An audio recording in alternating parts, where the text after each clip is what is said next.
Hi friends, welcome to our channel. ನಾನು ಇವತ್ತಿನ ತರಗತಿಯಲ್ಲಿ 2024ರ ಸಮಾಜ ವಿಜ್ಞಾನ ಪಠ್ಯಕ್ರಮ ಏನು ಪ್ರಿಂಟ್ ಆಗಿದೆಯಲ್ಲ ಅದರ ಅಲ್ಲಿ ಬರುವಂತಹ ಪೌರನೀತಿ ವಿಭಾಗದ 2ನೇ ಅಧ್ಯಾಯವಾದಂತಹ ನಮ್ಮ ಸಂವಿಧಾನದ ಬಗ್ಗೆ ಇವತ್ತಿನ ತರಗತಿಯಲ್ಲಿ ತಿಳಿದುಕೊಳ್ಳೋಣ. ಈ ಒಂದು ತರಗತಿ ನಮ್ಮ HSTR, GPSTR, TET, all teaching exams ಮತ್ತು ಅದರ್ ಕಾಂಪಿಟೇಟಿವ್ ಎಕ್ಸಾಮ್ಗೂ ಯೂಸ್ ಆಗುತ್ತೆ ಅಂತ ಹೇಳ್ತಾ ಇವತ್ತಿನ ತರಗತಿಯನ್ನು ಪ್ರಾರಂಭಿಸೋಣ. ಪಾಠದ ಪರಿಚಯ ಕೊಟ್ಟಿದ್ದಾರೆ. ಇಲ್ಲಿ ಈ ಪಾಠದಲ್ಲಿ ನಾವು ಏನೇನು ತಿಳ್ಕೊತೀವಿ ಅಂತಂದರೆ, ಸಂವಿಧಾನದ ಅರ್ಥ ತಿಳ್ಕೊತೀವಿ, ಅದರ ಮಹತ್ವ, ಅದು ಹೇಗೆ ರಚನೆಯಾಯಿತು ಮತ್ತು ಅದರ ಮುಖ್ಯ ಲಕ್ಷಣಗಳು ಯಾವ್ಯಾವು ಎಂಬುದನ್ನು ಈ ಒಂದು ಅಧ್ಯಾಯದಲ್ಲಿ ನೀಡಿದ್ದಾರೆ. ಈ ಒಂದು ಅಧ್ಯಾಯ ಕಲಿತ ಮೇಲೆ ನಮಗೇನೇನು ಸಾಮರ್ಥ್ಯ ಮೂಡುತ್ತೆ, ನಮಗಂತಲ್ಲ ಮಕ್ಕಳಿಗೆ, ಈ 6ನೇ ತರಗತಿಯ ಮಕ್ಕಳಿಗೆ ಯಾವ್ಯಾವ ಸಾಮರ್ಥ್ಯವನ್ನು ಈ ಒಂದು ಪಾಠದಿಂದ ಮೂಡುತ್ತೆ ಅಂಥೇಳಿ ಈ ಸಾಮರ್ಥ್ಯಗಳು ಕೊಟ್ಟಿದ್ದಾರೆ. ಈ ಸಾಮರ್ಥ್ಯಗಳು ಬೇಡ ನಮಗೆ. ಇವಾಗ ಸರ್ಕಾರ ಎಂದರೇನು, ಸರ್ಕಾರ ಅಂದರೆ ಏನು ಅಂಥೇಳಿ ನಾವೀಗ ತಿಳಿದುಕೊಳ್ಳೋಣ. ಇದು ನಮಗೆ 3 ಮಾರ್ಕ್ಸಿಗೆ 4 ಮಾರ್ಕ್ಸಿಗೆ ಆಗ್ಬೋದು. ಅದಕ್ಕೆ ನಾವು ಇದ್ರ ಬಗ್ಗೆ ತಿಳ್ಕೊಬೇಕು, ಇದು ನೆನ್ಪಿಟ್ಕೊಳ್ಬೇಕು. ಪ್ರಜೆಗಳು ಬದುಕು ಚೆನ್ನಾಗಿರಬೇಕಾದರೆ ದೇಶದಲ್ಲಿ ಇರಬೇಕು, ಶಿಸ್ತು ಪಾಲನೆ ಇರಬೇಕು, ಶಾಂತಿ ಇರಬೇಕು, ವ್ಯವಸ್ಥಿತ ಆಡಳಿತ ಇರಬೇಕು, ಭದ್ರತೆ ಇರಬೇಕು, ಆರ್ಥಿಕ ಅಭಿವೃದ್ಧಿ ಆಗಬೇಕು, ಸಾಮಾಜಿಕ ನ್ಯಾಯ ಈ ಮುಂತಾದವುಗಳನ್ನು ಸ್ಥಾಪಿಸುವ ಮತ್ತು ನಿರ್ವಹಿಸುವ ಒಂದು ಸಂಘಟನೆಗೆ ಏನಂತೀವಿ, ಸರ್ಕಾರ ಅಂಥೇಳಿ ಕರಿತೀವಿ. ಒಂದು ಸರ್ಕಾರ ಅಂತ ಅನ್ಸ್ಕೋಬೇಕಾದ್ರೆ ಅದರಲ್ಲಿ ಏನಿರಬೇಕಂತೆ, ಒಂದು ದೇಶ ಅಂತಂದಮೇಲೆ ಅದಕ್ಕೆ ಶಿಸ್ತು ಪಾಲನೆ ಇರಬೇಕು. ಶಿಸ್ತು ಪಾಲನೆ ಅಂದರೆ ಯಾವ್ಯಾವ ಹೇಗೆ ಕಾರ್ಯಗಳನ್ನು ಮಾಡಬೇಕು ಅಂಥೇಳಿ ಅದ್ರ ಬಗ್ಗೆ ಒಂದು ಕಾಳಜಿ ಏನಿರಬೇಕು ಆ ಒಂದು ಸರ್ಕಾರಕ್ಕೆ ಇರಬೇಕು. ಹಾಗೆ ದೇಶದಲ್ಲಿ ಶಾಂತಿಯನ್ನು ನೆಲೆಸಿರಬೇಕು. ಅಂದರೆ ಕೋಮು ಗಲಭೆಗಳು, ಬೇರೆ ಬೇರೆ ಗಲಭೆಗಳು ಆಗಬಾರ್ದು. ವ್ಯವಸ್ಥಿತ ಆಡಳಿತ ಅಂದರೆ ಆಡಳಿತದಲ್ಲಿರುವಂಥ ಪಕ್ಷ ಏನು ಮಾಡಬೇಕಂದ್ರೆ ಒಂದು ವ್ಯವಸ್ಥಿತವಾದಂಥ ಒಂದು ಆಡಳಿತವನ್ನು ನಡೆಸಬೇಕು. ಹಾಗೆ ಜನತೆಗೆ ಏನು ಮಾಡಬೇಕು, ಭದ್ರತೆಯನ್ನು ಒದಗಿಸಬೇಕು. ಆರ್ಥಿಕವಾಗಿ ಜನರು ಮತ್ತು ದೇಶ ಅಭಿವೃದ್ಧಿಯಾಗುವಂತೆ ನೋಡ್ಕೊಳ್ಬೇಕು. ಸಾಮಾಜಿಕ ನ್ಯಾಯ ಎಲ್ಲರಿಗೆ ಸಿಗುವಂತೆ ಮಾಡಬೇಕು. ಈ ಎಲ್ಲ ಅಂಶಗಳನ್ನು ಒಳಗೊಂಡಿರುವ ಒಂದು ಸಂಘಟನೆಗೆ ಏನಂತೀವಿ ನಾವು ಸರ್ಕಾರ ಅಂಥೇಳಿ ಕರಿತೀವಿ ಅಂಥೇಳಿ ಇಲ್ಲಿ ಕೊಟ್ಟಿದ್ದಾರೆ. ಇದು ನಾವು ನೆನ್ಪಿಟ್ಕೊಳ್ಬೇಕು. ಇದು 3 ಮಾರ್ಕ್ಸಿಗಂತೂ ಆಗ್ತೈತೆ. ಇದರಲ್ಲಿ ನಾವು ಇನ್ನೂ ಸ್ವಲ್ಪ ಸೇರಿಸ್ಕೊಂಡು ಏನು ಮಾಡಬೇಕಂದ್ರೆ 3 ಮಾರ್ಕ್ಸಿಗೆ ಹೋದರೆ ಒಂದು 30 ಪದಗಳಾಗುವಷ್ಟು ನಾವು ಬರೀಬೇಕು. ಇವಾಗ ಸಂವಿಧಾನದ ಅರ್ಥ ಮತ್ತು ಮಹತ್ವ. ಹಾಗಾದರೆ ಸಂವಿಧಾನದ ಅರ್ಥ ಏನು, ಅದ್ರ ಮಹತ್ವ ಏನು? ಮಹತ್ವ ಅಂದರೆ ನಮ್ಮ ಸಂವಿಧಾನ ನಮಗೆ ಏಕೆ ಬೇಕು ಅಂಥೇಳಿ ಇದ್ರ ಬಗ್ಗೆ ಇವಾಗ ತಿಳಿದುಕೊಳ್ಳೋಣ. ನಮ್ಮ ದೇಶದ ಸರ್ವಶ್ರೇಷ್ಠ ಶಾಸನವೇ ಸಂವಿಧಾನ. ನಮ್ಮ ದೇಶದಲ್ಲಿ ಬರುವಂಥ ಒಂದು ಏನು ಶ್ರೇಷ್ಠವಾದಂಥ ಒಂದು ಶಾಸನ ಕಾನೂನು ಇರುತ್ತಲ್ಲ ಅದಕ್ಕೆ ನಾವೇನಂತೀವಿ ಸಂವಿಧಾನ ಅಂಥೇಳಿ ಕರಿತೀವಿ. ಇದು ನೆನ್ಪಿಟ್ಕೋಬೇಕು. 1 ಮಾರ್ಕ್ಸಿಗೆ ಕೇಳ್ಬೋದು MCQ ಅಲ್ಲಿ. ಸಂವಿಧಾನ ಅಂದರೆ ಸರ್ವಶ್ರೇಷ್ಠ ಶಾಸನವೇ ಏನಂತೀವಿ ಸಂವಿಧಾನ ಅಂಥೇಳಿ ಕರಿತೀವಿ. ದೇಶದ ರಾಜಾಡಳಿತಕ್ಕೆ ಅಗತ್ಯವಾದ ಚೌಕಟ್ಟನ್ನು ಒದಗಿಸುವ ದಾಖಲೆ ಈ ಒಂದು ಸಂವಿಧಾನವಾಗಿದೆ. ಸಂವಿಧಾನ ಸರ್ಕಾರದ ಅಂಗಗಳು ಏನು ಬರುತ್ತಲ್ಲ, ಶಾಸಕಾಂಗ, ಕಾರ್ಯಾಂಗ, ನ್ಯಾಯಾಂಗ, ಅವುಗಳು ಮತ್ತು ಅವುಗಳ ಅಧಿಕಾರ, ಅವು ಹೇಗೆ ಕಾರ್ಯನಿರ್ವಹಿಸುತ್ತವೆ, ಸಂವಿಧಾನದಲ್ಲಿ ಪ್ರಜೆಗಳ ಮೂಲಭೂತ ಹಕ್ಕುಗಳ್ಯಾವು ಮತ್ತು ಅವರ ಕರ್ತವ್ಯಗಳೇನು, ಇವೆಲ್ಲ ಏನಾಗಿರ್ತವೆ ಈ ಒಂದು ಸಂವಿಧಾನದಲ್ಲಿ ಉಲ್ಲೇಖವಾಗಿರ್ತವೆ, ಅಂದರೆ ನಮೂದಿಸಲಾಗಿರುತ್ತದೆ. ಎಲ್ಲ ಚುನಾಯಿತ ಸರ್ಕಾರಗಳು ಸಂವಿಧಾನದ ಚೌಕಟ್ಟಿನಲ್ಲಿಯೇ ಕಾರ್ಯವನ್ನು ಮಾಡುತ್ತವೆ. ಏನೆಲ್ಲ ಯಾವ ಪಕ್ಷ ಬಂದರೂ ಕೂಡ ಅದೇನು ಮಾಡಬೇಕು, ಅದು ತನ್ನ ಕಾನೂನಿನ ಒಳಗಡೆನೇ ಏನು ಮಾಡಬೇಕು, ಕಾರ್ಯವನ್ನು ಮಾಡಬೇಕು. ಹಾಗಂತೇಳಿ ನಮ್ಮ ಸಂವಿಧಾನದಲ್ಲಿ ಏನಾಗಿದೆ, ಉಲ್ಲೇಖಿಸಲಾಗಿದೆ. ಅಷ್ಟು ಸಂವಿಧಾನದ ಅರ್ಥ ಆಯಿತು. ಇವಾಗ ಸಂವಿಧಾನದ ಮಹತ್ವ. ಸಂವಿಧಾನ ನಮಗೆ ಏಕೆ ಬೇಕು ಅಂಥೇಳಿ. ಸಂವಿಧಾನವು ದೇಶದ ಮೂಲಭೂತ ಕಾನೂನು ಆಗಿರುವುದರಿಂದ ಅದು ಅತಿ ಮಹತ್ವದಾಗಿದೆ. ಸಂವಿಧಾನಕ್ಕೆ ಎಲ್ಲರೂ ಬದ್ಧರಾಗಿರುತ್ತಾರೆ. ರಾಷ್ಟ್ರಪತಿ, ಪ್ರಧಾನಮಂತ್ರಿ ಮತ್ತು ಸಂಸತ್ ಸದಸ್ಯರು, ನ್ಯಾಯಾಧೀಶರು ಹಾಗೂ ಅಧಿಕಾರಿ ವರ್ಗ ಇವರೆಲ್ಲ ಏನಿರ್ತಾರೆ ಸಂವಿಧಾನವನ್ನು ಪಾಲನೆ ಮಾಡುವುದರಲ್ಲಿ ಕಟ್ಟುನಿಟ್ಟಾಗಿ ಮಾಡಬೇಕು. ಒಂದು ವೇಳೆ ಸಾರ್ವಜನಿಕರು ಏನಾದರೂ ಮಿಸ್ಟೇಕ್ ಮಾಡಿದರೂ ಕೂಡ ಇವರಿಷ್ಟು ಜನ ಏನು ಮಾಡೋಂಗಿಲ್ಲ, ಸಂವಿಧಾನ ಪಾಲನೆ ಮಾಡುವಲ್ಲಿ ಯಾವುದೇ ರೀತಿಯಂಥ ತಪ್ಪುಗಳನ್ನು ಮಾಡದಂತೆ ಎಚ್ಚರಿಕೆಯನ್ನು ವಹಿಸ್ಕೊಳ್ಬೇಕು. ಈಗ ಇದ್ರ ಪಾಯಿಂಟ್ಸ್ ಕೊಟ್ಟಿದ್ದಾರೆ. ಅದರ ಮಹತ್ವದು. ಸಂವಿಧಾನವು ಜನತೆಯ ಆದರ್ಶಗಳು ಮತ್ತು ಆಕಾಂಕ್ಷೆಗಳನ್ನು ಪ್ರತಿಬಿಂಬಿಸುತ್ತದೆ. ಸಂವಿಧಾನ ಅದ ಅಂದರೆ ಅದು ಜನತೆಯ ಆದರ್ಶಗಳು, ಜನತೆಯ ಹೆಂಗೆ ಅದ್ರ ಆದರ್ಶಗಳು, ಅವ್ರ ಅನಿಸಿಕೆಗಳು ಅವುಗಳನ್ನು ಪಾಲಿಸಬೇಕು. ಮತ್ತು ಅವರ ಆಕಾಂಕ್ಷಕ್ಕೆ ಬದ್ಧವಾಗಿ ಏನು ಮಾಡಬೇಕು, ಆಡಳಿತವನ್ನು ನಡೆಸಬೇಕು. ಸಂವಿಧಾನವು ಸುಖಿ ರಾಜ್ಯದ ಸ್ಥಾಪನೆಗೆ ನಿರ್ದೇಶನ ನೀಡುತ್ತದೆ. ಸಂವಿಧಾನ ಪ್ರಜೆಗಳ ಕಲ್ಯಾಣಕ್ಕೋಸ್ಕರ ಮತ್ತು ಸಮಾಜದಲ್ಲಿ ಶಾಂತಿ ಸ್ಥಾಪನೆ ಮಾಡುವಂತೆ ಅಂತಹ ಸಂವಿಧಾನವನ್ನು ಅಂದರೆ ಅಂತಹ ಸರ್ಕಾರವನ್ನು ರಚನೆ ಮಾಡಲಿಕ್ಕೆ ಸಂವಿಧಾನ ಹೇಳ್ತೈತೆ. ಹಾಗೆ ಸರ್ಕಾರದ ನೀತಿ ಮತ್ತು ಕಾರ್ಯಗಳನ್ನು ನಿಯಂತ್ರಿಸುತ್ತದೆ. ಸರ್ಕಾರದ ನೀತಿಯಾಗಿರ್ಬೋದು, ಅದರ ಕಾರ್ಯವಿಧಾನಗಳಾಗಿರ್ಬೋದು, ಅವೆಲ್ಲ ಏನು ಮಾಡ್ತದೆ ಅಂದರೆ ಈ ಸಂವಿಧಾನ ನಿಯಂತ್ರಣದ ಮಾಡುತ್ತದೆ. ಅಂದರೆ ಸಂವಿಧಾನದ ಚೌಕಟ್ಟಿನಲ್ಲಿ ಯಾರು ಏನು ಮಾಡಬೇಕು, ನೀತಿ ನಿಯಮಗಳನ್ನು ಜಾರಿಗೆ ತರಬೇಕು. ಕಾನೂನಿನ ಎದುರು ಎಲ್ಲರೂ ಸಮಾನರು ಎಂಬ ಸೂತ್ರವನ್ನು ಎತ್ತಿ ಹಿಡಿಯುವುದು ಪ್ರಜೆಗಳ ಹಕ್ಕುಗಳನ್ನು ಏನು ಮಾಡ್ತದೆ, ಇದು ರಕ್ಷಿಸುತ್ತದೆ. ಸಂವಿಧಾನ ಕಾನೂನಿನ ಎದುರು ಎಲ್ಲರೂ ಸಮಾನರು ಅಂದರೆ ಏನು 6ರಿಂದ 14 ವರ್ಷದ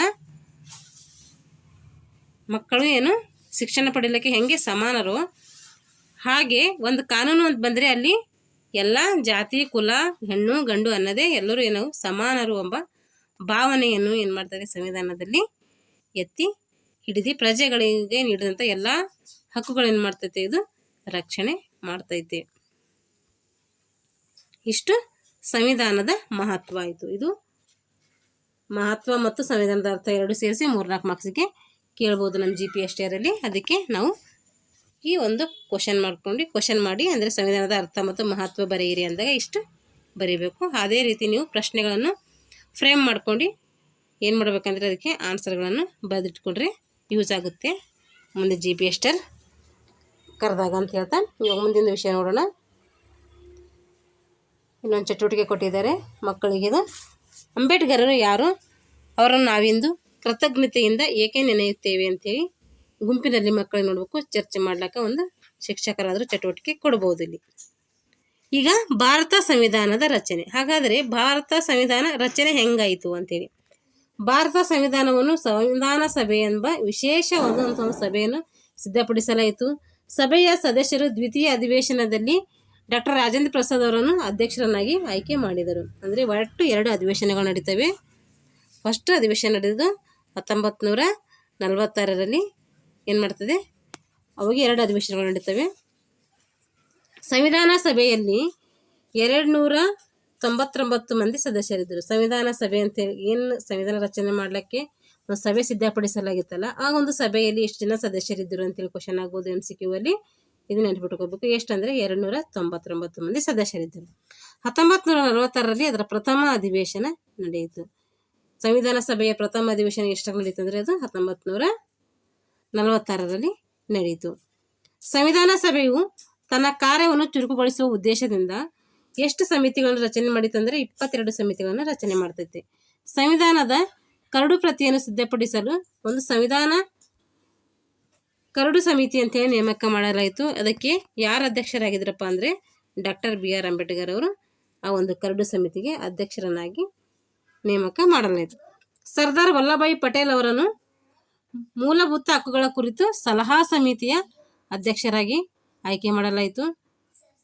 ಮತ್ತು JB ಕೃಪಲಾನಿ ಅವರ ಅಧ್ಯಕ್ಷತೆಯಲ್ಲಿ ಮೂಲಭೂತ ಹಕ್ಕುಗಳ ಉಪಸಮಿತಿ ಸೇರಿ ಹಲವು ಸಮಿತಿಗಳನ್ನಿತ್ತು ಈ ಒಂದು ಅವಧಿಯಲ್ಲಿ ರಚಿಸಲಾಯಿತು. ರಾಜಕುಮಾರಿ ಅಮೃತ್ ಕೌರ್, ಲೀಲಾ ರಾಯ್, ಮಾಲತಿ ಚೌಧರಿ, ಸರೋಜಿನಿ ನಾಯ್ಡು, ಬೇಗಂ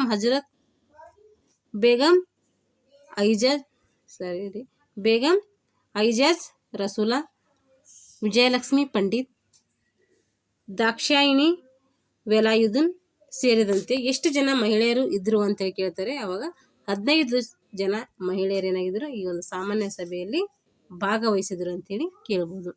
ಇದು ನಮಗೆ ಕ್ವಶನ್ ಆಗ್ಬೋದು. ಸಂವಿಧಾನ ಸಭೆಯಲ್ಲಿ ಭಾಗವಹಿಸಿದ ಮಹಿಳೆಯರು ಯಾರ್ಯಾರು ಅಂತೇಳಿ ಕೇಳಿದಾಗ ನಾವು ಇಷ್ಟು ಜನ ಬರಬೇಕು. ಹಾಗೆ ಕರ್ನಾಟಕದವರಾದಂತಹ 2 ಸಂವಿಧಾನ ಸಭೆಯಲ್ಲಿರುವಂತಹ ವ್ಯಕ್ತಿಗಳು ಯಾರು ಅಂತ ಕೇಳಿದಾಗ ಒಂದು ಕೆಂಗಲ್ ಹನುಮಂತ ರಾಯರು ಹಾಗೆ S ನಿಜಲಿಂಗಪ್ಪ ಅವರು. ಇವರಿಬ್ಬರು ಕರ್ನಾಟಕದಿಂದ ಭಾಗವಹಿಸಿದಂತಹ 2 ಮಹಾನ್ ವ್ಯಕ್ತಿಗಳು. ಇಲ್ಲಿ ಸಂವಿಧಾನ ಸಭೆಯಲ್ಲಿ ರಚನೆಯಾದಂತಹ ಮಹಿಳೆಯರ ಒಂದು ಭಾವಚಿತ್ರಗಳು ಕೊಟ್ಟಿದ್ದಾರೆ, ಇಲ್ಲಿ ನೋಡ್ಕೊಳ್ಳಿ. ಭಾರತದ ಸಂವಿಧಾನದ ರಚನಾ ಸಭೆಯಲ್ಲಿ ಭಾಗವಹಿಸಿದ ಮಹಿಳಾ ಸದಸ್ಯರು. ಸದಸ್ಯರು ಸಂವಿಧಾನದ ಕರಡು ಪ್ರತಿಯನ್ನು ಪರಿಶೀಲಿಸಿ 2473 ತಿದ್ದುಪಡಿಗಳನ್ನು ಸೂಚಿಸಿದರು. ಕರಡು ಸಂವಿಧಾನ ಮತ್ತು ತಿದ್ದುಪಡಿಗಳನ್ನು ಸಂವಿಧಾನ ಸಭೆಯಲ್ಲಿ ವಿವರವಾಗಿ ಚರ್ಚಿಸಲಾಯಿತು. ಈಗ ಸಂವಿಧಾನಕ್ಕೆ ಅಂತಿಮ ರೂಪ ನೀಡಬೇಕಾದ್ರೆ, ಒಟ್ಟು ಸಂವಿಧಾನ ರಚನೆಯಾಗಿ ಒಂದು ರೂಪ ಪಡ್ಕೊಳ್ಬೇಕಂದ್ರೆ ಆವಾಗ 2 ವರ್ಷ 11 ತಿಂಗಳು 18 ದಿನಗಳು ಬೇಕಾದವು. ಇದನ್ನು ಟಿಇಟಿಗೆ ಒಂದೊಂದು ಸರಿ ಕ್ವಶನ್ ಆಗಿದೆ, ನೆನ್ಪಿಟ್ಕೊಳ್ಬೇಕಿದೆ, ವೆರಿ ಇಂಪಾರ್ಟೆಂಟ್. ಸಂವಿಧಾನ ರಚನೆ ಆಗಲಿಕ್ಕೆ ಎಷ್ಟು ಸಮಯ ತೆಗೆದುಕೊಳ್ತು ಅಂತ ಕೇಳಿದರೆ 2 ವರ್ಷ 11 ತಿಂಗಳು 18 ದಿನಗಳು ತೆಗೆದುಕೊಳ್ಳುತ್ತೆ. ಪರ್ಟಿಕ್ಯುಲರ್ ಆಗಿ ಇದು ಇಷ್ಟೇ ಅಂತೇಳಿ ಮೆನ್ಷನ್ ಮಾಡಿದರೆ ಇದು ನೆನ್ಪಿಟ್ಕೋಬೇಕು ನಾವು. ಡಾಕ್ಟರ್ BR ಅಂಬೇಡ್ಕರ್ 15/8/1947 6/10/1951 ಅವಧಿಯಲ್ಲಿ ದೇಶದ ಕಾನೂನು ಮಂತ್ರಿಯಾಗಿ ಏನು ಮಾಡಿದವರು, ಸೇವೆಯನ್ನು ಸಲ್ಲಿಸಿದರು. ಜನವರಿ 26, 1950 ಸಂವಿಧಾನ ಜಾರಿಗೊಳಿಸಲಾಯಿತು. ಸಂವಿಧಾನವು ಭಾರತವನ್ನು ಗಣರಾಜ್ಯ ಎಂದು ಘೋಷಣೆ ಮಾಡಿತು. ನಾವು ಪ್ರತಿ ವರ್ಷವೂ ಈ ದಿನದಂದು ಗಣರಾಜ್ಯೋತ್ಸವವನ್ನು ಏನು ಮಾಡ್ತೀವಿ, ಆಚರಣೆ ಮಾಡ್ತೀವಿ. ಪ್ರತಿ ವರ್ಷ ನವೆಂಬರ್ 26 ಸಂವಿಧಾನ ದಿನಾಚರಣೆಯಾಗಿ ಆಚರಣೆ ಮಾಡ್ತಾರೆ. ಸಂವಿಧಾನ ಉಲ್ಲೇಖಿಸಿದಂತೆ 1951-52ರಲ್ಲಿ ಪ್ರಥಮ ಮಹಾಚುನಾವಣೆಗಳು ನಡೆದವು. ಇದರಲ್ಲಿ 2 ಸದನಗಳಿದ್ದವು, ರಾಜ್ಯಸಭೆ ಮತ್ತು ಲೋಕಸಭೆ ಅಂತೇಳಿ. ಇದು 2 ಕೇಂದ್ರದಲ್ಲಿರುವಂಥ 2 ಸದನಗಳು. ಕರ್ನಾಟಕದಲ್ಲಿ ವಿಧಾನಸಭೆ, ವಿಧಾನ ಪರಿಷತ್ ಬರುತ್ತೆ. ಮೊದಲ ಚುನಾವಣೆ ಸಂಸತ್ತು ಪಾರ್ಲಿಮೆಂಟ್ ಯಾವಾಗ ಅಸ್ತಿತ್ವಕ್ಕೆ ಬಂತಂದರೆ 1952. ಸಂವಿಧಾನದ ಗಾತ್ರ. ಮೂಲ ಸಂವಿಧಾನದಲ್ಲಿ 395 ವಿಧಿಗಳಿದ್ದವು, 22 ಭಾಗಗಳು, 8 ಅನುಸೂಚಿಗಳಿದ್ದವು. 2023 ಸೆಪ್ಟೆಂಬರ್ವರೆಗೆ ಸಂವಿಧಾನದಲ್ಲಿ 106 ತಿದ್ದುಪಡಿಗಳಿದ್ದು, ಹೊಸ ಮೆನ್ಷನ್ ಇದು ನೆನ್ಪಿಟ್ಕೋಬೇಕು. ಎಷ್ಟು ತಿದ್ದುಪಡಿಗಳಂದರೆ 106 ಬಾರಿ ತಿದ್ದುಪಡಿ ಆಗಿದೆ. ಅದರಿಂದ ಈಗ ನಮ್ಮ ಸಂವಿಧಾನದಲ್ಲಿ ಎಷ್ಟು ವಿಧಿಗಳಿದಾವೆ ಅಂದರೆ 471 ವಿಧಿಗಳಿವೆ, 25 ಭಾಗಗಳು, 12 ಪರಿಶಿಷ್ಟಗಳಿವೆ. ಇವಾಗ ಪ್ರಸ್ತಾವನೆ ಅಂದರೆ ಸಂವಿಧಾನದ ಪೀಠಿಕೆ. ಸಂವಿಧಾನ ಆರಂಭದಲ್ಲಿ ಪೀಠಿಕೆ ರೂಪದಲ್ಲಿ ಏನಂತೀವಿ ನಾವು, ಇದಕ್ಕೆ ಪ್ರಸ್ತಾವನೆ ಅಂತೇಳಿ ಕರಿತೀವಿ. ಸಂವಿಧಾನದ ಹೃದಯದಂತಿರುವ ಸಂವಿಧಾನದ ಪ್ರಸ್ತಾವನೆಯು ಜನತೆಯ ಆದರ್ಶಗಳು, ಆಕಾಂಕ್ಷೆಗಳನ್ನು ಪ್ರತಿಬಿಂಬಿಸಿದೆ. ನ್ಯಾಯ, ಸ್ವತಂತ್ರ, ಸಮಾನತೆ, ಭಾತೃತ್ವ, ವ್ಯಕ್ತಿಗೌರವ, ರಾಷ್ಟ್ರೀಯ ಏಕತೆ, ಸಮಗ್ರತೆ ಇವು ಪ್ರಸ್ತಾವನೆಯ ತತ್ವಾದರ್ಶಗಳಾಗಿ ಇಲ್ಲಿ ಅಳವಡಿಸಲಾಗಿದೆ. ಇವಾಗ ಭಾರತದ ಸಂವಿಧಾನದ ಪ್ರಸ್ತಾವನೆ. ಇವಾಗ ಭಾರತ ಸಂವಿಧಾನದ ಪ್ರಸ್ತಾವನೆ ಇದು ಎಲ್ಲ ಸ್ಕೂಲ್ಗಳಲ್ಲಿ ಇವಾಗ ಹೇಳಿಸ್ತಾ ಇದ್ದಾರೆ. ಇದು ನಾವು ಬೈಪಟ್ ಮಾಡಬೇಕು. ಇದು 3 ಮಾರ್ಕ್ಸಿಗೆ 4 ಮಾರ್ಕ್ಸಿಗೆ ನಮ್ಮ GPSಗೆ ಕ್ವಶನ್ ಆಗ್ಬೋದು.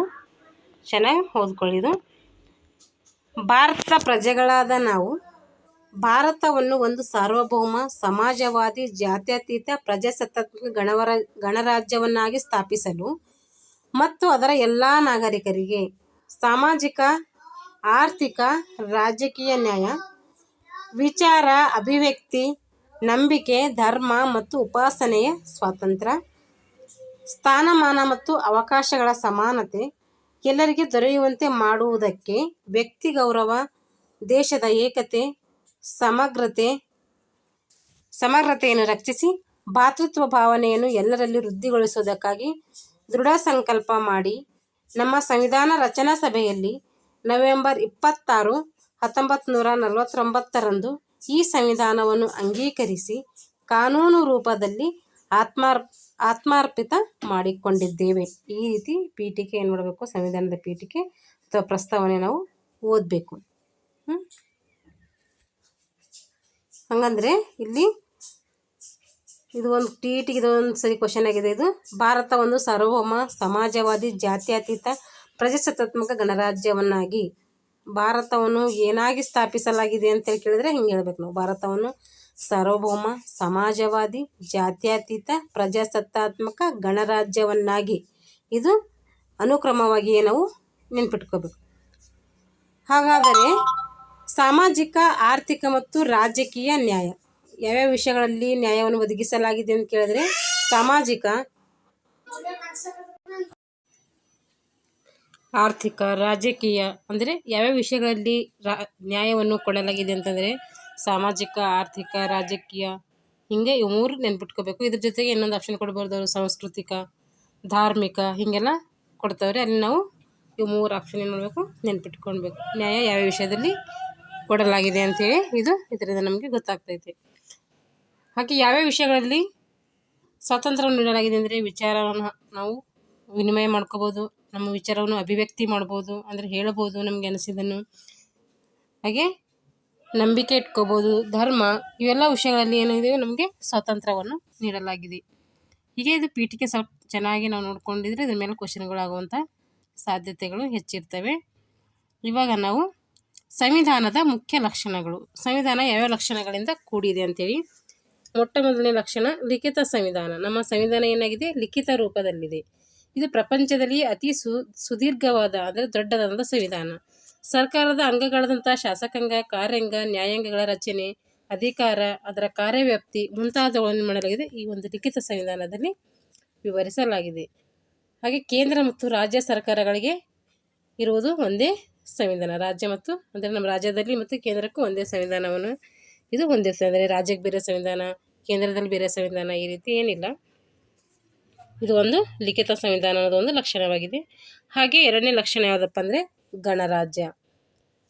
ಭಾರತವು ಒಂದು ಗಣರಾಜ್ಯವೆಂದು ನಾವೇನು ಮಾಡ್ತೀವಿ, ಸಂವಿಧಾನದಿಂದ ತಿಳ್ಕೊತೀವಿ. ರಾಜ್ಯದ ಚುನಾಯಿತ ಮುಖ್ಯಸ್ಥರಿರುವ ವ್ಯವಸ್ಥೆಗೆ ಏನಂತೀವಿ, ಗಣರಾಜ್ಯ ಅಂತೇಳಿ ಕರಿತೀವಿ. ಗಣರಾಜ್ಯ ಅಂದರೆ ಏನು ಅಂತೇಳಿ ಕೇಳಿದಾಗ ಏನು ಹೇಳಬೇಕು ನಾವು, ಒಂದು ಗಣರಾಜ್ಯವು ಸಂವಿಧಾನ, ಭಾರತ ಒಂದು ಗಣರಾಜ್ಯವಾಗಿದೆ. ರಾಜ್ಯದ ಚುನಾಯಿತ ಮುಖ್ಯಸ್ಥರು, ನಾವೇನು ಚುನಾವಣೆ ಮೂಲಕ ಆಯ್ಕೆ ಮಾಡ್ತೀವಲ್ಲ ಆ ಒಂದು ವ್ಯವಸ್ಥೆಗೆ ಅಂತಾರೆ ಗಣರಾಜ್ಯ ಅಂತೇಳಿ ಕರೀತಾರೆ. ಗಣರಾಜ್ಯದಲ್ಲಿ ರಾಜರ ಆಳ್ವಿಕೆ ಇರುವುದಿಲ್ಲ, ಬದಲಾಗಿ ಪ್ರಜೆಗಳ ಆಳ್ವಿಕೆ ಇರ್ತೈತೆ. ಅಂದರೆ ಪ್ರಜೆಗಳು ಏನು ಮಾಡ್ತಾರೆ, ಪ್ರತಿನಿಧಿಗಳನ್ನು ಚುನಾವಣೆ ಮೂಲಕ ಆಯ್ಕೆ ಮಾಡ್ತಾರೆ. ಇಂಥ ರಾಜಕೀಯ ವ್ಯವಸ್ಥೆಯನ್ನು ಹೊಂದಿರುವ ಭಾರತವು ಒಂದು ಪ್ರಜಾಸತ್ತಾತ್ಮಕ ಗಣರಾಜ್ಯವಾಗಿದೆ.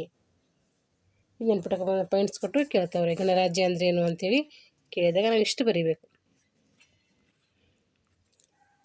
ಇವರು ನಮ್ಮ ಡಾಕ್ಟರ್ ರಾಜೇಂದ್ರ ಪ್ರಸಾದ್ ಅವರು. ಇವರು ಸಂವಿಧಾನ ಸಭೆಯ ಮೊದಲ ಅಧ್ಯಕ್ಷರು.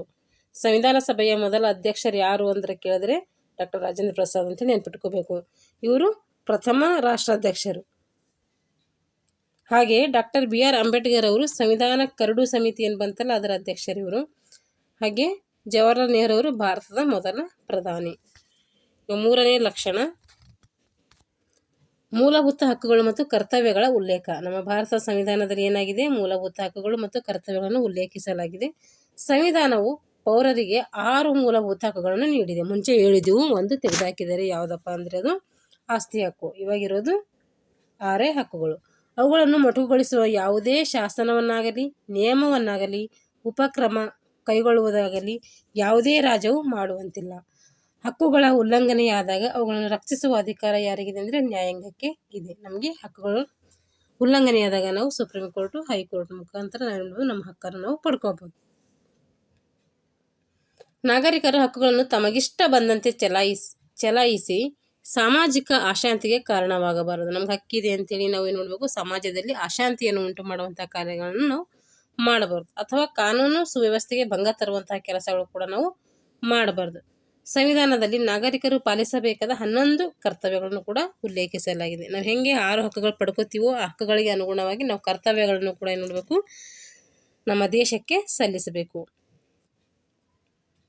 ಇವಾಗ 4ನೇ ಲಕ್ಷಣ ಜಾತ್ಯತೀತ ತತ್ವದ ಮಾನ್ಯತೆ.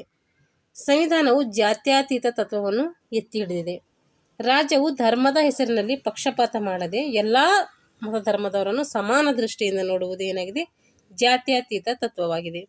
ಸರ್ವಧರ್ಮಗಳ ನಡುವೆ ಸಮಭಾವ ಸಾಮರಸ್ಯವನ್ನು ಬೆಳೆಸುವುದೇ ಇದರ ಆಶಯ. ರಾಜ್ಯವು ಯಾವುದೇ ಧರ್ಮವನ್ನು ರಾಷ್ಟ್ರದ ಧರ್ಮವೆಂದು ಪರಿಗಣಿಸುವುದಿಲ್ಲ. ಜಾತ್ಯತೀತ ತತ್ವವು ಪ್ರತಿಯೊಬ್ಬರಿಗೂ ಅವರವರ ಧರ್ಮಾಚರಣೆ ಮತ್ತು ನಂಬಿಕೆಯ ಸ್ವಾತಂತ್ರ್ಯವನ್ನು ನೀಡಿದೆ. ಸಮಾಜದ ಹಿತದೃಷ್ಟಿಯಿಂದ ಧಾರ್ಮಿಕ ಸ್ವಾತಂತ್ರ್ಯವನ್ನು ನಿಯಂತ್ರಿಸಿ ಜಾತ್ಯತೀತ ಮೌಲ್ಯಗಳನ್ನು ಪೋಷಿಸುವಂತಹ ಅಧಿಕಾರ ನಮ್ಮ ರಾಜ್ಯಕ್ಕೆ ನೀಡಲಾಗಿದೆ. ಅಂದರೆ ಭಾರತದಲ್ಲಿ ಒಂದೇ ಧರ್ಮ ಅಂತೇನಿಲ್ಲ, ವಿವಿಧ ಧರ್ಮಗಳ ಒಂದು ನಾಡು ನಮ್ಮ ಭಾರತ ದೇಶವಾಗಿದೆ. ಇಲ್ಲಿ ಎಲ್ಲ ಧರ್ಮಗಳು ಏನಾಗಿದೆ, ಸಮಾನ ಭಾವನೆಯಿಂದ ನೋಡುವುದು ನಮ್ಮ ಭಾರತೀಯರ ಒಂದು ಉದಾರವಾದಂಥ ಮೌಲ್ಯವಾಗಿದೆ ಅಂತ ಹೇಳ್ಬೋದು. ಇವಾಗ 5ನೇ ಒಂದು ಲಕ್ಷಣ ಸ್ವತಂತ್ರ ನ್ಯಾಯಾಂಗ ವ್ಯವಸ್ಥೆ. ನಮ್ಮ ನ್ಯಾಯಾಂಗವು ಸ್ವತಂತ್ರವಾಗಿದ್ದು ಸಾಕಷ್ಟು ಅಧಿಕಾರವನ್ನು ಹೊಂದಿದೆ. ಶಾಸಕಾಂಗವಾಗಲಿ, ಕಾರ್ಯಾಂಗವಾಗಲಿ, ನ್ಯಾಯಾಂಗವಾಗಲಿ ಒಂದರಲ್ಲಿ ಒಂದು ಏನು ಮಾಡೋಂಗಿಲ್ಲ, ಹಸ್ತಕ್ಷೇಪವನ್ನು ಮಾಡೋಂಗಿಲ್ಲ. ಶಾಸಕಾಂಗದ ಕಾರ್ಯ ಶಾಸಕಾಂಗ ಮಾಡಬೇಕು, ಕಾರ್ಯಾಂಗದ ಕಾರ್ಯ ಕಾರ್ಯಾಂಗ ಮಾಡಬೇಕು, ನ್ಯಾಯಾಂಗದ ಕಾರ್ಯ ನ್ಯಾಯಾಂಗ. ಆದರೆ ಒಂದರಲ್ಲಿ ಒಂದು ಹಸ್ತಕ್ಷೇಪ ಮಾಡುವಂತಿಲ್ಲ. ಕಾನೂನಿನ ಎದುರು ಎಲ್ಲರೂ ಸಮಾನರು, ನ್ಯಾಯ ಪಡೆಯುವ ಅವಕಾಶ ಎಲ್ಲರಿಗೂ ಇದೆ ಎಂಬ ತತ್ವವನ್ನು ಏನು ಮಾಡಿದೆ, ನ್ಯಾಯಾಂಗ ಎತ್ತಿ ಹಿಡಿದಿದೆ. ಸರ್ವೋಚ್ಚ ನ್ಯಾಯಾಲಯದ ತೀರ್ಪನ್ನು ಎಲ್ಲರೂ ಪಾಲಿಸಲೇಬೇಕು, ಅದು ಅಂತಿಮ ನಿರ್ಣಯ ಕೂಡ ಆಗಿದೆ. ಎಲ್ಲರೂ ಏನು ಮಾಡಬೇಕು, ನಮ್ಮ ಸಂವಿಧಾನದ ಎಲ್ಲ ಕಾರ್ಯಗಳನ್ನು ಮತ್ತು ಅದು ನೀಡಿದಂತಹ ಎಲ್ಲ ತೀರ್ಪನ್ನು ನಾವು ಪಾಲಿಸಬೇಕು, ಅದನ್ನು ನಾವು ಗೌರವಿಸಬೇಕು. ಇದು ಒಂದು ಲಕ್ಷಣ. ಹಾಗೆ ಸಾರ್ವತ್ರಿಕ ವಯಸ್ಕ ಮತದಾನ ಪದ್ಧತಿ. ಸಾರ್ವತ್ರಿಕ ವಯಸ್ಕ ಮತದಾನ ಪದ್ಧತಿಯು ಪ್ರಜಾಪ್ರಭುತ್ವದ ಮೂಲ ತತ್ವವಾಗಿದೆ. 18 ವರ್ಷ ಮೇಲ್ಪಟ್ಟ ನಾಗರಿಕರೆಲ್ಲರೂ ಚುನಾವಣೆಯಲ್ಲಿ ಏನು ಮಾಡ್ತಾರೆ, ತಮ್ಮ ಪ್ರತಿನಿಧಿಗಳನ್ನು ಆಯ್ಕೆ ಮಾಡುವ ಒಂದು ಅಧಿಕಾರವನ್ನು ಹೊಂದಿರ್ತಾರೆ. ಸಾರ್ವತ್ರಿಕ ವಯಸ್ಕ ಮತದಾನ ಪದ್ಧತಿ, ಇದಕ್ಕೇನಂತೀವಿ ನಾವು ಸಾರ್ವಜನಿಕ ವಯಸ್ಕ ಮತದಾನ ಪದ್ಧತಿ ಅಂತೇಳಿ ಕರಿತೀವಿ. ಇಷ್ಟು ನೆನ್ಪಿಟ್ಕೋಬೇಕು. ಸಾರ್ವತ್ರಿಕ ವಯಸ್ಕ ಮತದಾನ ಪದ್ಧತಿ ಅಂದರೆ ಯಾರು 18 ವರ್ಷ ತುಂಬಿರ್ತಾರೋ ಅವ್ರು ಏನು ಮಾಡ್ತಾರೆ, ಮತ ಚಲಾಯಿಸೋದ್ರ ಮೂಲಕ ತಮ್ಮ ಪ್ರತಿನಿಧಿಯನ್ನು ಆಯ್ಕೆ ಮಾಡ್ತಾರೆ. ಇದಕ್ಕೇನಂತೀವಿ, ಸಾರ್ವತ್ರಿಕ ಮತದಾನ ಅಂತೇಳಿ ಕರಿತೀವಿ. ಎಲ್ಲ ನಾಗರಿಕರು ತಮ್ಮ ಆತ್ಮಸಾಕ್ಷಿಗೆ ಅನುಗುಣವಾಗಿ ಮತ ಚಲಾಯಿಸಿದರೆ ಸದೃಢ ಸರ್ಕಾರವನ್ನು ನಾವು ಆಯ್ಕೆ ಮಾಡ್ಬೋದು. ನಾವು ಎಲ್ಲರೂ ಸೇರಿ ಏನು ಮಾಡ್ಬೋದು, ನಾವು ಎಲ್ಲರೂ ಮತ ಮಾಡಿದರೆ ಅಂದರೆ ಮತ ಚುನಾವಣೆ ಮಾಡಿದರೆ ನಾವೇನು ನೋಡ್ಬೋದು, ಸದೃಢವಾದಂತಹ ಒಂದು ಸರ್ಕಾರವನ್ನು ನಾವು ರೂಪನೆ ಮಾಡ್ಕೋಬೋದು. ಆ ಕಾರಣಕ್ಕೆ ನಮ್ಮ ಸಂವಿಧಾನ ಸಾರ್ವತ್ರಿಕ ವಯಸ್ಕ ಮತದಾನ ಪದ್ಧತಿಯನ್ನು ಏನು ಮಾಡಿದೆ ಅಂದರೆ ಜಾರಿಗೆ ತಂದಿದೆ. ಅಸ್ಪೃಶ್ಯತೆ ಆಚರಣೆಯ ನಿಷೇಧ. ಜನ್ಮಾಧಾರಿತ ಅಸ್ಪೃಶ್ಯತೆ ಸಾಮಾಜಿಕ ಒಂದು ಪಿಡುಗಾಗಿದೆ.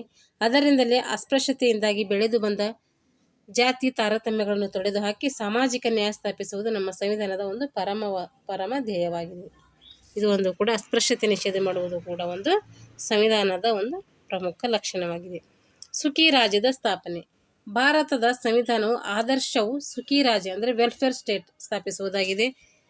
ಸಾಮಾಜಿಕ ಆರ್ಥಿಕ ಅವಕಾಶ ಮತ್ತು ಭದ್ರತೆಯನ್ನು ಎಲ್ಲರಿಗೆ ನೀಡುವ ಗುರಿಯನ್ನು ಹೊಂದಿರುವ ರಾಜ್ಯವನ್ನು ಸಾಮಾನ್ಯವಾಗಿ ಸುಖಿ ರಾಜ್ಯ ಅಂತೇಳಿ ಕರಿತೀವಿ. ಸುಖಿ ರಾಜ್ಯ ಅಂದರೆ ಏನಂದರೆ ಸಾಮಾಜಿಕ ಆರ್ಥಿಕ ಅವಕಾಶ ಮತ್ತು ಭದ್ರತೆಯನ್ನು ಎಲ್ಲರಿಗೂ ನೀಡುವ ಗುರಿಯನ್ನು ಹೊಂದಿರುವ ರಾಜ್ಯವನ್ನು ಸಾಮಾನ್ಯವಾಗಿ ಸುಖಿ ರಾಜ್ಯ ಅಂತೇಳಿ ಕರಿತೀವಿ. ಈಗ ಚುನಾವಣಾ ಪದ್ಧತಿ. ಭಾರತವು ಜಗತ್ತಿನ ಅತಿ ದೊಡ್ಡ ಪ್ರಜಾಪ್ರಭುತ್ವ ದೇಶವಾಗಿದೆ. ಕಳೆದ 7 ದಶಕಗಳಿಂದ ಚುನಾವಣೆಗಳು ಸಾಮಾನ್ಯವಾಗಿ ಕಾಲಕಾಲಕ್ಕೆ ನಡೆದಿವೆ. ಈ ಅವಧಿಯಲ್ಲಿ ಪ್ರಜಾಪ್ರಭುತ್ವ ಪದ್ಧತಿ ದೇಶದಲ್ಲಿ ಆಳವಾಗಿ ಏನಾಗಿದೆ, ಬೇರು ಊರಿದೆ. ಇಷ್ಟು ಏನಪ್ಪ ಅಂತಂದರೆ 9 ಸಂವಿಧಾನದ ಲಕ್ಷಣಗಳು ಇದ್ದಾವೆ. ಈ ಲಕ್ಷಣಗಳು ನಮಗೆ 4 ಮಾರ್ಕ್ಸಿಗೆ 3 ಮಾರ್ಕ್ಸಿಗೆ ಕೇಳಿದ್ರೆ ನಾವು ಇವೆಲ್ಲ ಪಾಯಿಂಟ್ಸ್ ಹಾಕಿ ಬರೀಬೇಕು. ಈಗ ಹೊಸ ಪದಗಳು. ಈ ಪದದಲ್ಲಿ ಬರುವಂಥ ಹೊಸ ಪದಗಳು ಯಾವುದಂದರೆ ಸಂವಿಧಾನ ಕರಡು ಸಮಿತಿ ಅಂದರೆ ಏನಂದರೆ ಸಂವಿಧಾನ ಸಭೆಯಲ್ಲಿ ಮಂಡಿಸಲಾದ ಸಂವಿಧಾನದ ಕಚ್ಚಾ ಪ್ರತಿಗೆ ಏನಂತೀವಿ ನಾವು, ಅದನ್ನು ಪರಿಷ್ಕರಿಸಿ ಸಿದ್ಧಪಡಿಸುವಂಥ ಒಂದು ಸಮಿತಿಗೆ ಏನಂತೀವಿ, ಕರಡು ಸಮಿತಿ ಅಂತೇಳಿ ಕರಿತೀವಿ. ಕರಡು ಸಮಿತಿ ಅಧ್ಯಕ್ಷರು ಯಾರನ್ನು ಕೇಳಿದ್ವಿ, ಡಾಕ್ಟರ್ BR ಅಂಬೇಡ್ಕರ್. ಅನುಚ್ಛೇದ ಅಂದ್ರೇನು?